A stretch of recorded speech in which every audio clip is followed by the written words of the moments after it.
Que assim seja.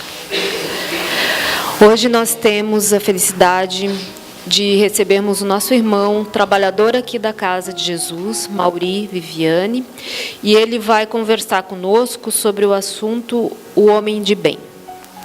Mauri, que a espiritualidade lhe envolva, uma boa palestra para todos nós.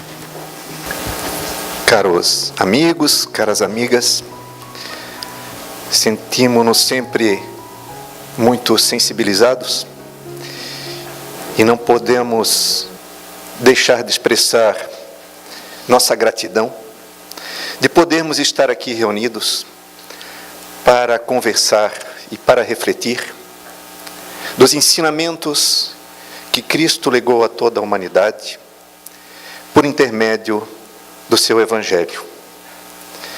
Elevando o nosso pensamento, pedimos, então, que Cristo nos ampare, nos ilumine e que a espiritualidade amiga, que trabalha nesta casa incessantemente, nos inspire para que juntos possamos, da melhor forma possível,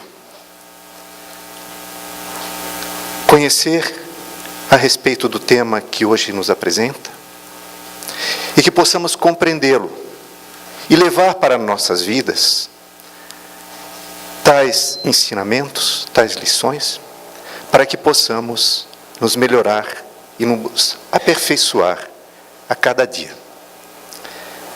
Hoje somos convidados a refletir sobre a perfeição moral. Mais especificamente, sobre um trecho do Evangelho segundo o Espiritismo, denominado O Homem de Bem.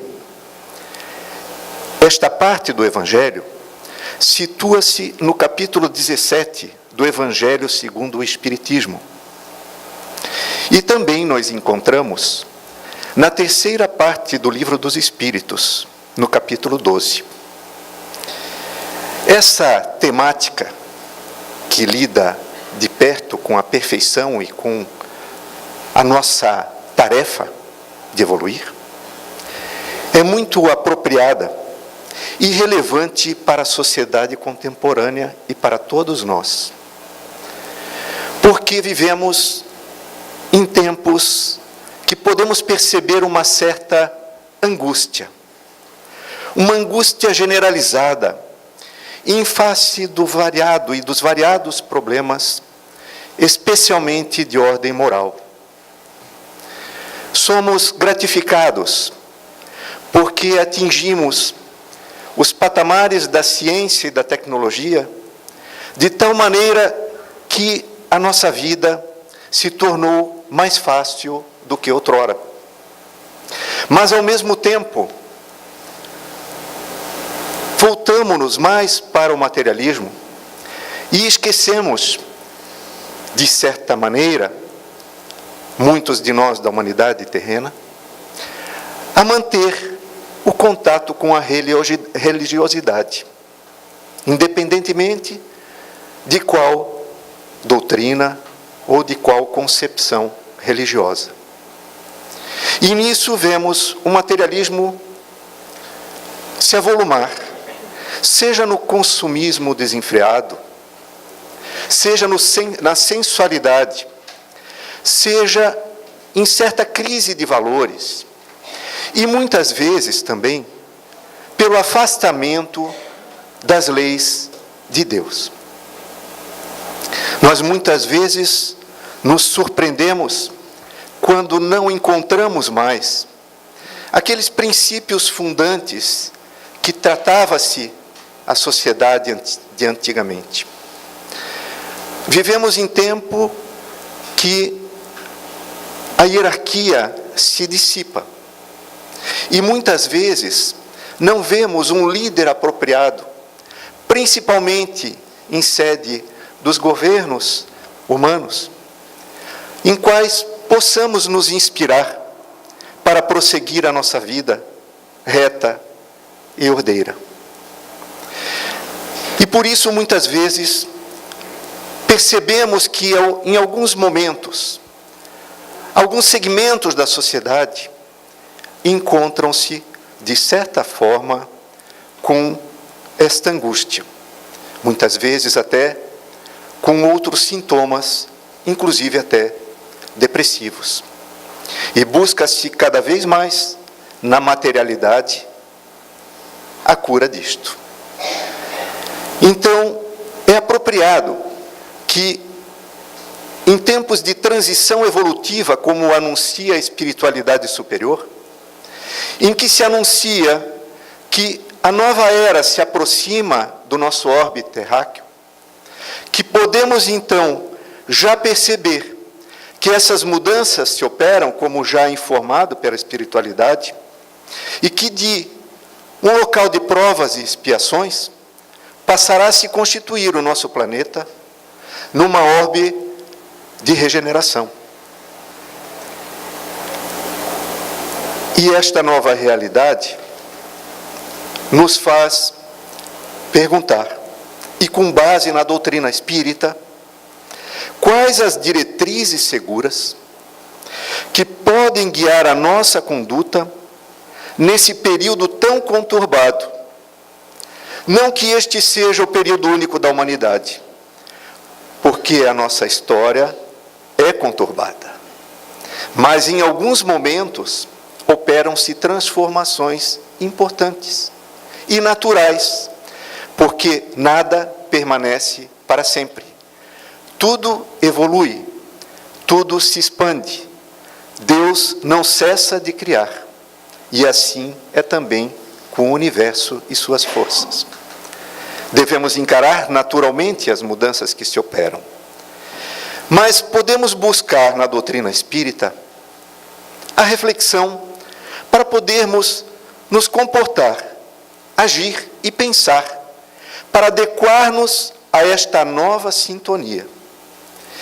E neste momento aqui, lembramos também uma mensagem transmitida por André Luiz na obra Sinal Verde, da psicografia de Chico Xavier, em que anuncia que vivemos num oceano mental, que as forças de pensamento que nós emitimos são, de certa forma, como um mar mental. E estamos aí inseridos. Nós somos receptores dos pensamentos alheios e os outros são receptores do nosso pensamento, numa verdadeira síntese de um sistema de trocas de pensamentos. Daí porque, queiramos ou não, afetamos os outros com as nossas ideias e pensamentos, como também somos afetados. É isso que forma a nossa psicosfera, essa psicosfera que envolve a nossa vida. Daí porque cabe-nos ter pensamentos e vibrações elevadas para que possamos juntos elevar a faixa vibracional da nossa psicosfera, e é uma responsabilidade individual e coletiva. Essas observações iniciais destacam assim a importância do tema de hoje, que é intitulado O Homem de Bem. E para que prossigamos na nossa reflexão, estabelecemos 3 indagações. A primeira delas: quais as qualidades que identificam o homem de bem?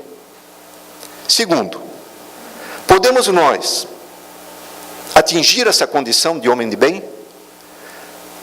Terceira indagação: se podemos atingir a condição de ser um homem de bem, existem obstáculos ou o que nos impede de assim atingir?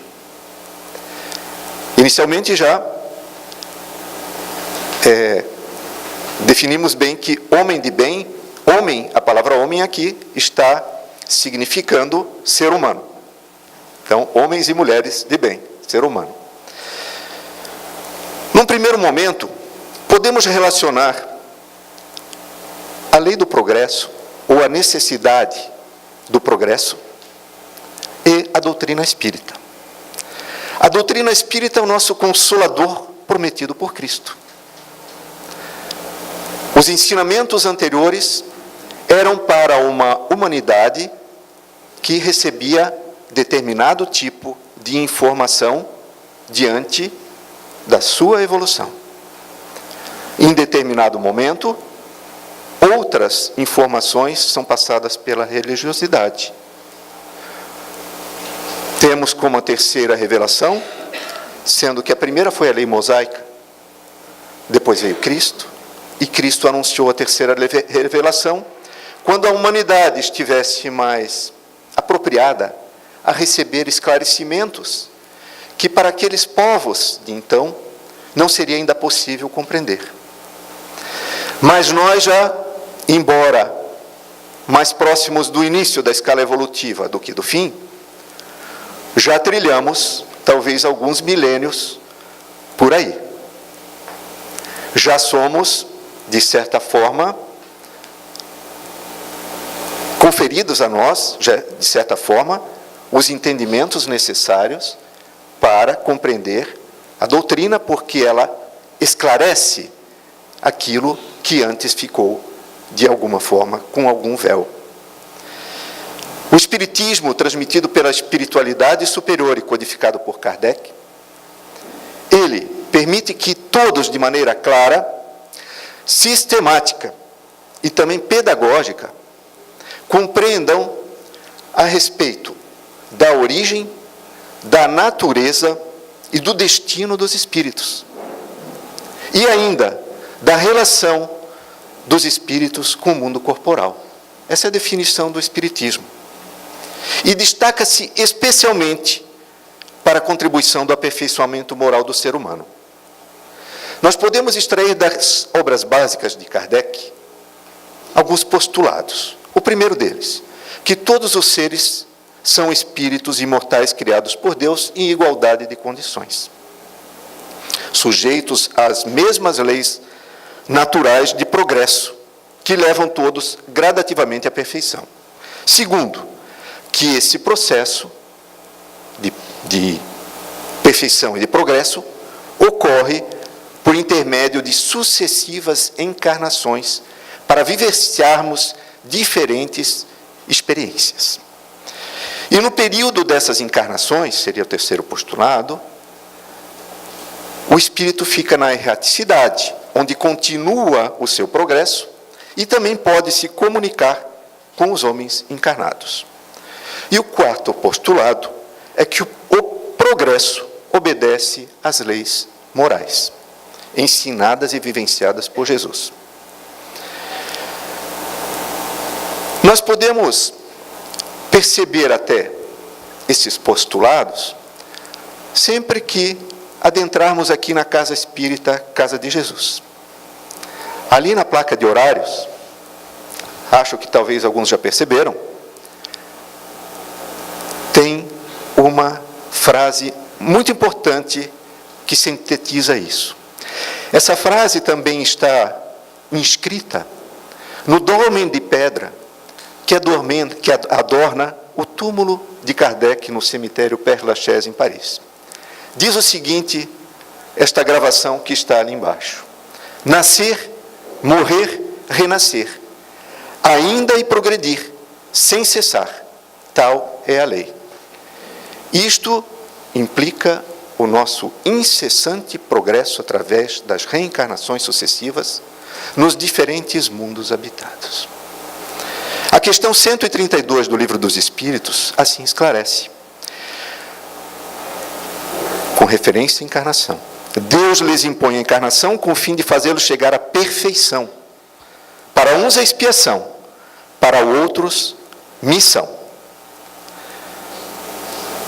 Visa ainda outro fim a encarnação, o de pôr o espírito em condições de suportar a parte que lhe toca na obra da criação. O que significa dizer que somos copartícipes na criação.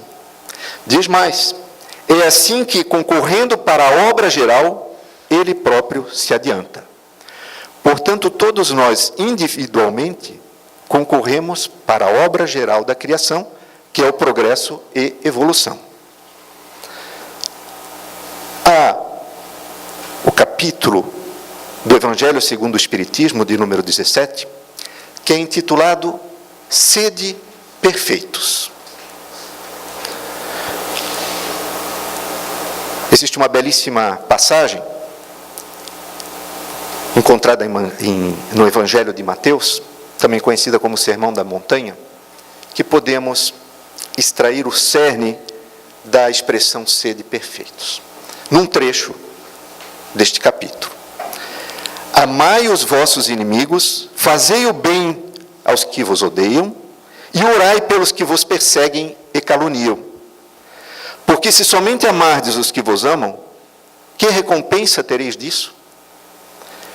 Não fazem assim também os publicanos? Se unicamente saudardes vossos irmãos, que fazeis com isso mais do que os outros? Não fazem o mesmo os pagãos? Termina assim esse trecho. Sede, pois, vós mesmos perfeitos, como é perfeito vosso Pai Celestial. Então vejam esta expressão. Sede perfeitos, como vosso Pai Celestial. Sabemos que um dos atributos de Deus é a perfeição. É a perfeição por excelência. Mas seria possível nós, criaturas tão imperfeitas, sermos perfeitos como Deus, nosso Pai, já que a frase está assim imposta? Kardec elucida. Não vamos chegar a tanto. Ainda bem que Kardec vai nos elucidar. Diz o seguinte, Kardec comentando esta passagem. Se a criatura fosse dado ser tão perfeita quanto o Criador, tornar-se-ia igual a este, o que não é admissível.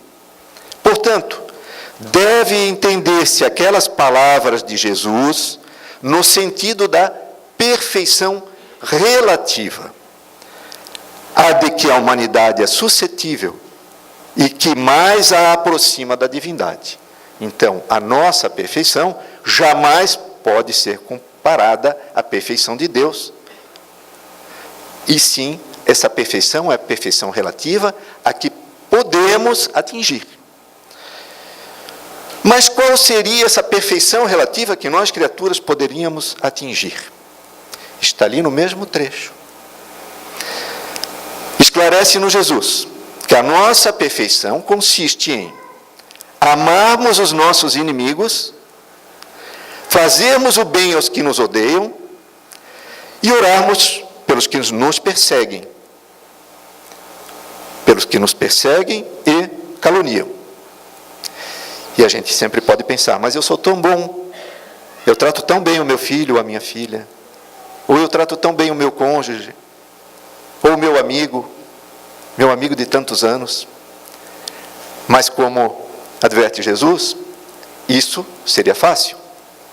O que se exige aqui é algo a mais, porque estamos tratando não de convenções, de amizades, é mais profundo que isso. É a perfeição relativa. Em essência, Jesus nos estimula com isso, com essa convocação, a praticarmos a caridade, porque é através dela que podemos praticar todas as demais virtudes. E lembra-se aqui o jargão espírita. Fora da caridade não há salvação. Portanto, não precisamos ter nenhuma missão especial ou uma qualidade diferenciada, porque a caridade podemos praticá-la no nosso cotidiano. E nós espíritas, sabendo disso, poderíamos inclusive nos indagar. Mas eu, que já tenho algum conhecimento, sou um bom espírita? O que seria ser um bom espírita? Socorremos-nos também do Evangelho. No capítulo 17, no item 4, esclarece o Evangelho segundo o Espiritismo. Reconhece-se o verdadeiro espírita pela sua transformação moral e pelos esforços que emprega para domar suas inclinações más. Portanto, não se está exigindo que sejamos anjos, que sejamos divinos ou perfeitos. Exige-se para ser o bom espírita o esforço para se melhorar. Isso é que definiria o bom espírita. E, de fato, conseguir se transformar pouco a pouco. Mas quais os obstáculos que poderemos ter ou encontrar que dificultariam atingirmos essa perfeição relativa?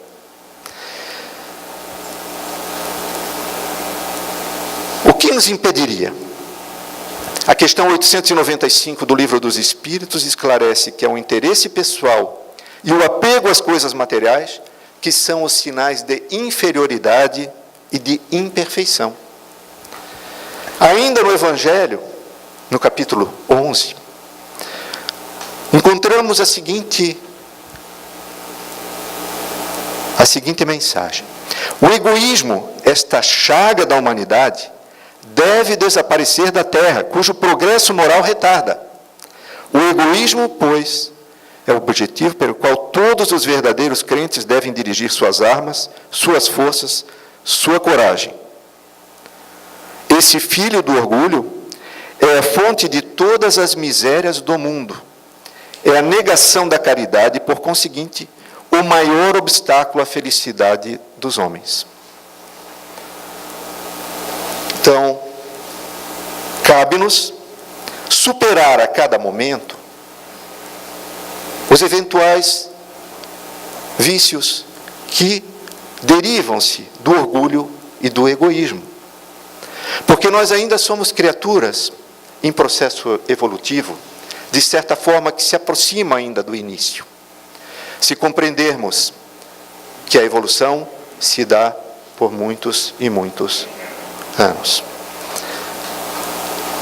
Mas o nosso objetivo é atingir a perfeição, é o progresso.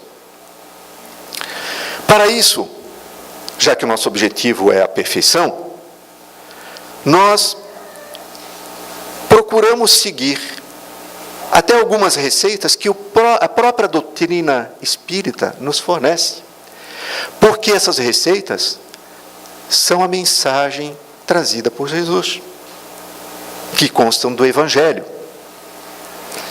que revive a doutrina espírita. Na questão 117 do Livro dos Espíritos, esclarece-nos que depende de cada espírito progredir mais ou menos rapidamente para a perfeição. Tudo conforme o desejo que tem de alcançá-la e a sua submissão às leis de Deus.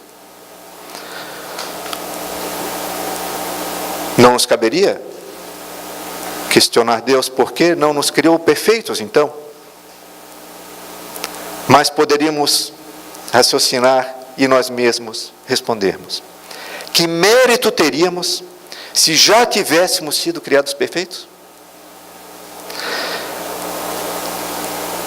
E com isto, chegamos ao ponto culminante do que trata o tema de hoje, o homem de bem. Quais as características que podemos identificar que configuram a condição de homem de bem?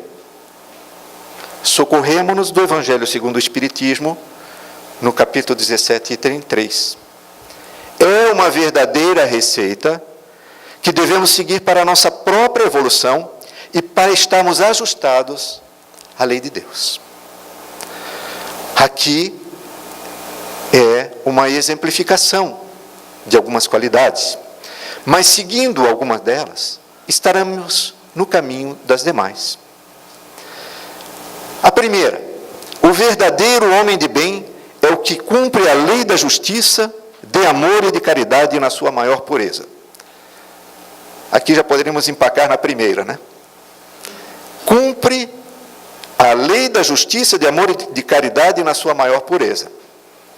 Então, já é um grande grande desafio para nós atingirmos essa condição. Devemos interrogar a nossa consciência pelos nossos atos. Mas, se ainda está distante, nós temos a certeza, que nos foi transmitido assim por Jesus e pelo Evangelho, que atingiremos com o nosso esforço próprio. Uma outra qualidade: deposita a fé em Deus, na sua bondade, na sua justiça e na sua sabedoria. Fé é mais que acreditar. Fé é ter certeza na lei de Deus. Tudo o que vivenciamos, devemos assim estar fazendo. Porque tudo o que nos envolve, fomos nós mesmos que construímos. Porque fomos criados por os imperfeitos espíritos e estamos galgando, passo a passo, com o nosso esforço, a nossa evolução. Mas, para isso, precisamos percorrer lapidando-nos, aparando as nossas deficiências. Ter fé no futuro. Ainda bem que conhecemos a doutrina espírita, que nos explica sobre o futuro, porque nos esclarece sobre a vida espiritual. Inclusive, nas comunicações que temos recebido, e a própria doutrina é formada pelas comunicações do mundo espiritual, através da codificação de Kardec. Faz o bem pelo bem. Pensa nos outros antes de pensar em si. Respeita nos outros todas as convicções sinceras. Ainda, o homem de bem não alimenta ódio, nem rancor, nem desejo. E isso significa que aprendeu a perdoar e também se auto-perdoar. É indulgente com as fraquezas alheias. E nunca se compraz em rebuscar os defeitos alheios. Não se envaidece de sua riqueza. Usa, mas não abusa dos bens que lhe são concedidos, porque tudo que temos de material, do mais simples ao de maior valor, tudo que for bem material, é nos dado por empréstimo. E vamos prestar contas do uso que fazemos do que nos foi concedido. Se é superior, sabe tratar o subordinado com respeito e com bondade. E da mesma forma, se é subordinado, sabe cumprir a tarefa que lhe cabe. Essas são algumas receitas que qualificam o homem de bem.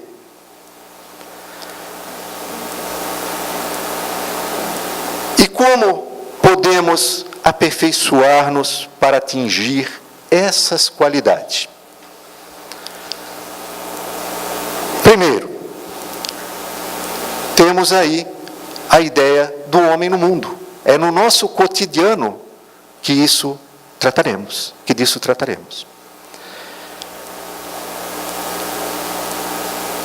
Um dia seremos anjos, do átomo ao arcanjo. Um dia muito distante, o caminho é muito longo ainda. Mas todos rumamos à perfeição. Estamos nas fases iniciais da escalada evolutiva. Mas não devemos esperar para uma reforma íntima.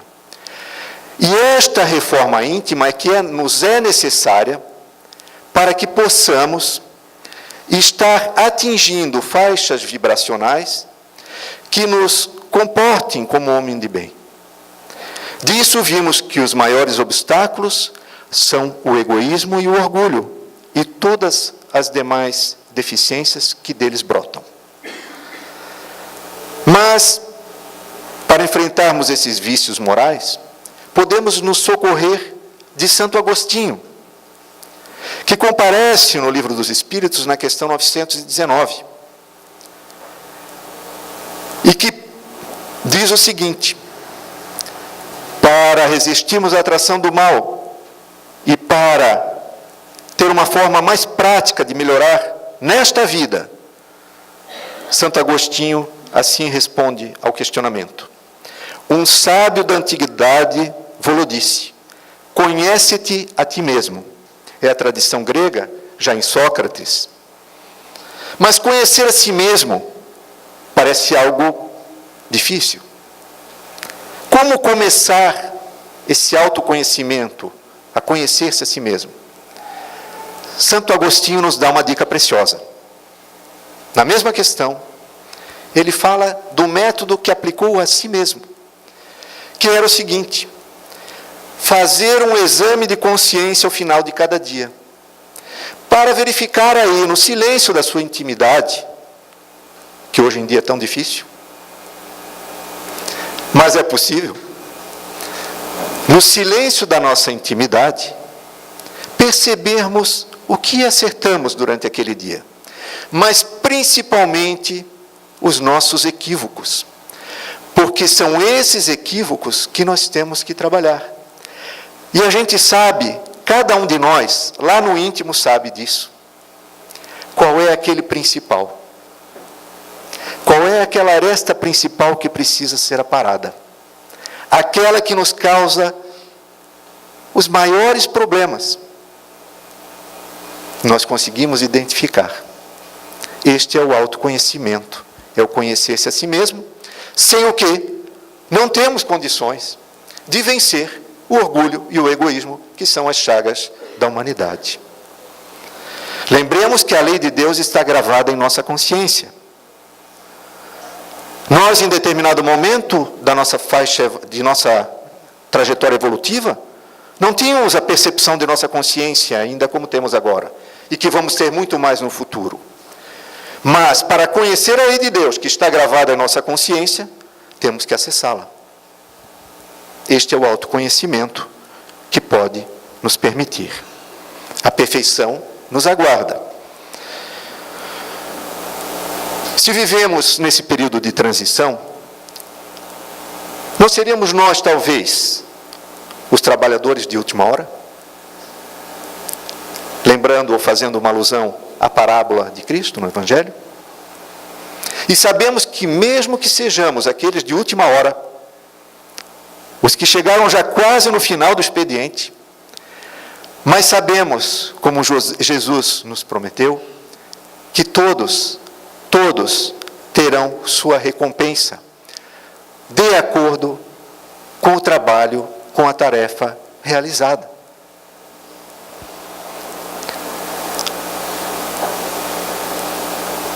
Não seria esta a nossa hora de apressarmos, não mais talvez por necessidade, mas por urgência, apressarmos a nossa transformação para nos adequarmos à nova era que se anuncia e que nós teremos que estar sintonizados para poder estar inserido nela?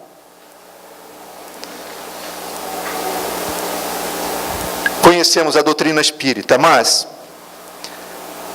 apenas entramos na doutrina espírita? Ou melhor, a doutrina espírita entrou em nós? Ou melhor ainda, a doutrina espírita sai de nós, em benefícios dos nossos irmãos, do nosso próximo, e também de nós mesmos. Só nós, a nossa consciência, é que pode nos responder. Só nós mesmos saberemos nos posicionar. E não, meus amigos, nós não precisamos, vejam como somos agraciados, não precisamos nos sentir obrigados a uma empreitada missionária. Não precisamos nos martirizar. Não temos sob nossa responsabilidade a tarefa que tiveram os mártires do cristianismo primitivo, os grandes iluminados que já percorreram o mundo, os sábios e artistas que trouxeram grandes avanços para a humanidade. Não precisamos ter essas tarefas. A nossa tarefa é a tarefa no âmbito das nossas relações do dia a dia. Na obra Roteiro, o Espírito Emmanuel, por intermédio de Chico Xavier, diz que não exige Jesus que os homens se façam heróis ou santos de um dia para o outro. Não pede que os seguidores pratiquem milagres, nem lhes reclamam o impossível.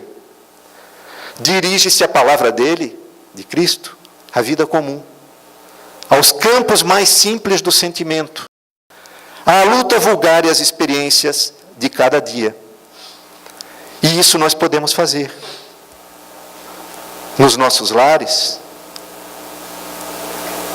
com as nossas amizades, com as relações sociais, no nosso trabalho, naqueles que cruzamos nas ruas, que sequer olhamos nos olhos, até se evita olhar, aqueles que Divaldo denomina como os invisíveis, que sequer tocamos, nos importamos. A caridade é a caridade do dia a dia. Às vezes, mais do que falar, o escutar é um ato de caridade, o ouvir. Olhar o próximo. É isto que a lição de Cristo nos traz. Porque Cristo foi a humildade por excelência. Nasceu num berço humilde. E até hoje marca a humanidade. Esta ideia do homem de bem deve permanecer em nosso coração, em nossos pensamentos, que sabemos que estamos imersos neste oceano de pensamentos, que somos copartícipes da criação. Vivemos alguns momentos nebulosos, mas que vão se superar. Isso em todo o planeta, e não seria diferente no nosso Brasil. Se há algumas animosidades, tudo isso será superado, porque faz parte de um processo que estamos inseridos, que nós mesmos forjamos. Não talvez nesta vida, mas na nossa vida, pelas experiências que estamos tendo até aqui. Esta ideia que o Espiritismo nos passa, que é da esperança e da consolação, jamais devemos perder. Há uma destinação do Brasil como a pátria do Evangelho. Não para nos distinguir como seres especiais que estamos aqui. Pelo contrário. Pátria do Evangelho como um local onde vamos recuperar nossos equívocos que cometemos. Por isso é a pátria do Evangelho. É aqui um celeiro do pensamento de Cristo através do Espiritismo. E para isso, podemos lembrar de uma obra que foi a primeira obra psicografada por Francisco Cândido Xavier, que é uma coletânea de poesias intituladas Parnaso de Além-Túmulo. Há um espírito que não se identifica, mas é identificado como Pedro de Alcântara, que traz uma mensagem intitulada Brasil. Sopra o vento do ódio e da vingança, aniquilando a paz do mundo inteiro, embora o amor divino do Cordeiro seja a fonte da bem-aventurança. Mas a terra ditosa da esperança vive nas claridades do cruzeiro, onde o Evangelho é doce mensageiro das bênçãos da verdade e da bonança. Meu Brasil, guarda a luz dessa vitória, que é o mais belo florão da tua glória, nos caminhos da espiritualidade. Ama a Deus, faze o bem, todo o problema está na compreensão clara e suprema do trabalho, do amor e da verdade. Sejamos um dia homens de bem. Comecemos agora, no nosso dia a dia. Que possamos ter muita paz, que possamos sempre estar envolvidos pelas lições de Cristo. Muito obrigado. Nós que te agradecemos, Mauri, pelas palavras, pela exposição que fez para nós, que possamos dia a dia, nessa caminhada, um dia melhor que o outro, no esforço de cada um de nós, seguir o Evangelho de nosso Mestre Jesus.